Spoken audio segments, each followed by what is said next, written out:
Ben voilà, nous en sommes déjà à cette fin de Dicotoin, mais avant de terminer, il va falloir nous dire ce qu'est un cynoton. Je rappelle, donc CYNOTHON, c'est un néologisme local à influence mondiale. Mon cher Thierry, qu'est-ce qu'un cynoton, si ce n'est un mot comprenant 8 lettres, une rampe de feu d'artifice, un rien à cirer et une démarche écologique dans une commune? C'est Anémone, Angélique, Aurore, Albertine, Amandine et Amélie qui sont les cynotons. Mais non,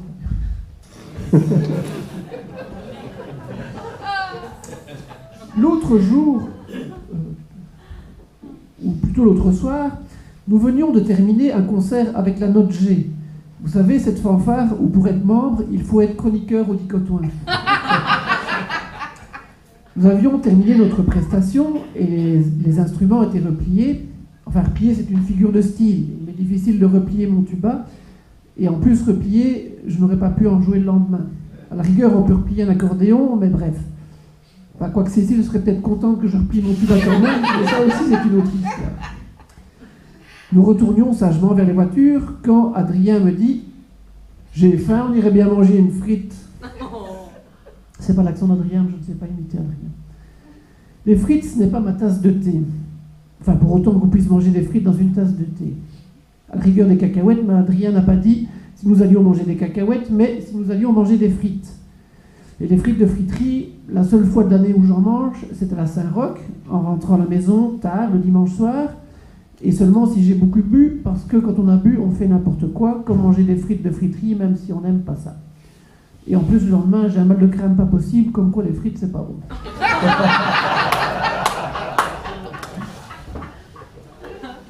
Donc, nous voilà partis pour la friterie qu'Adrien connaît à Fontaine-l'Évêque, où nous jouions. Un premier coup d'œil en façade me fait dire que ce sera difficile d'y manger. Un second coup d'œil à l'arrière me fait aussi dire qu'il sera surtout impossible d'y boire une bière fraîche. Adrien a alors l'idée du siècle, si nous allions manger des frites à Thoin. À Thoin, je ne connais que 2 friteries. 2 fritures, comme on disait, et qui correspondent mieux à ce qu'on y ingurgite. Chez Rita et Bruno, sur la place de la Gare, et chez Gazoul, sur la place de la Ville-Basse.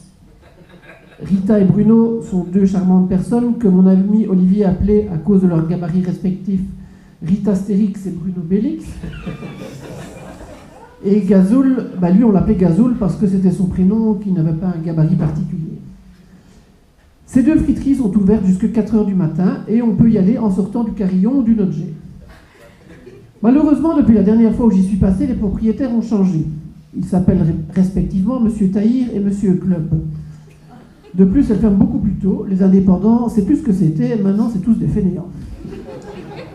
Donc, dia suivante, nous arrêtons dans cette ville d'à côté où un autre marchand de frites est malheureusement encore ouvert.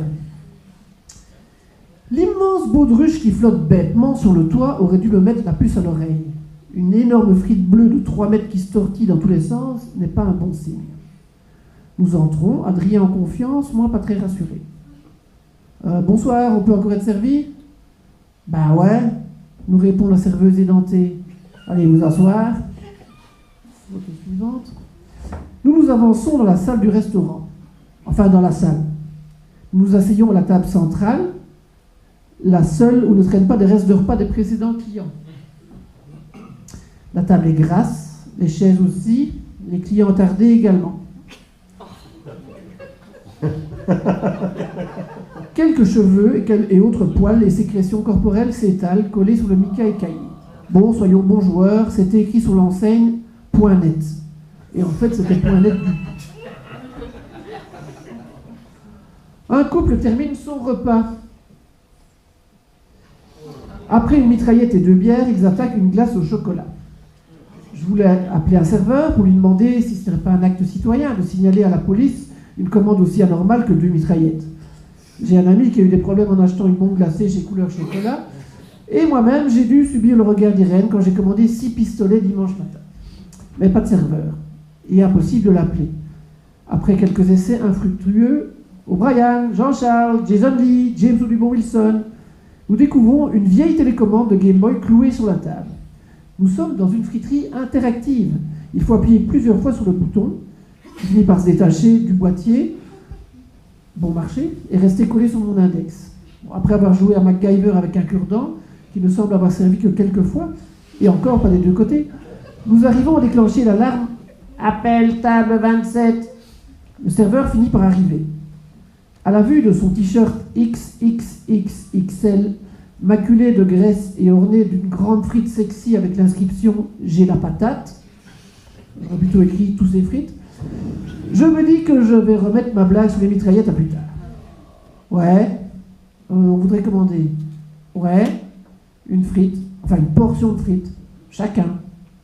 Sauce oui. C'est quoi comme sauce, la Jammy Joppy? Je sais pas. Mais ça ressemble à quoi? J'en ai goûté. Ça me tente pas, ça a l'air dégueulasse. Vrai, hein? Bon, ben de la mayonnaise, il y a du débit pour la mayonnaise. Ouais, bon, mayonnaise alors. Avec ça, les bières, elles sont servies dans des verres? Ouais. Non, rien alors. Ou de l'eau, mais en bouteille. 10 minutes plus tard, le serveur nous apporte notre commande. Pour l'eau, ce sont des bouteilles de chez Macro. J'ai un doute car les étiquettes ont changé il y a 4 ou 5 ans. Pour les frites, on voit que c'est la fin de la soirée. La graisse devait déjà être éteinte depuis un moment et les frites servies déjà plusieurs fois. Elles sont toutes de taille et de toutes couleurs, du jaune fleur au soufre, en passant par le mastic et le poil de chameau. Je remarque que la tache de graisse de son t-shirt ressemble à la carte de la Syrie après les bombardements d'Alep par l'armée russe. Mais je ne lui fais pas part de mes observations. Nous mangeons une frite, je regrette immédiatement mon geste. Avaler une louche d'huile de vidange aurait été moins gras. C'est assez, mon estomac est plein. En 3 secondes, je viens de prendre 178 points Weight Watchers. Je n'ai plus faim. Dommage, je ne saurais jamais ce que sont les Stat Jim Chicken, les Croc à Croc et les Amusomix. Je reviendrai tester plus tard quand j'aurai l'Alzheimer. Nous nous levons pour payer quand même, baraki de conscience, comme on dit à Charleroi.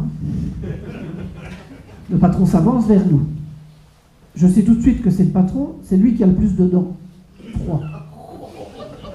Ça a été. Je crois qu'on va finalement dire ça avant de partir. Vous pouvez revoir notre expérience car tout a été filmé, on peut tout voir en direct. Enfin, je ne suis pas sûr parce que la mise à jour de la page Facebook date de 2015 et celle du site internet de 2009. Le Sinothon, c'est du cyanure servi par un thon. Mais non, Fabien. Bien sûr que non. Le Sinothon, c'est une balade canine et pédestre organisée par les montagnards et la Fédération Cynologique Internationale de Thouin, capitale mondiale du chien et de la chienne, comme dit Pascal.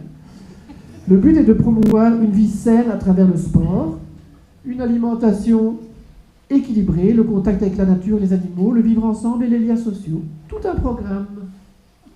Merci.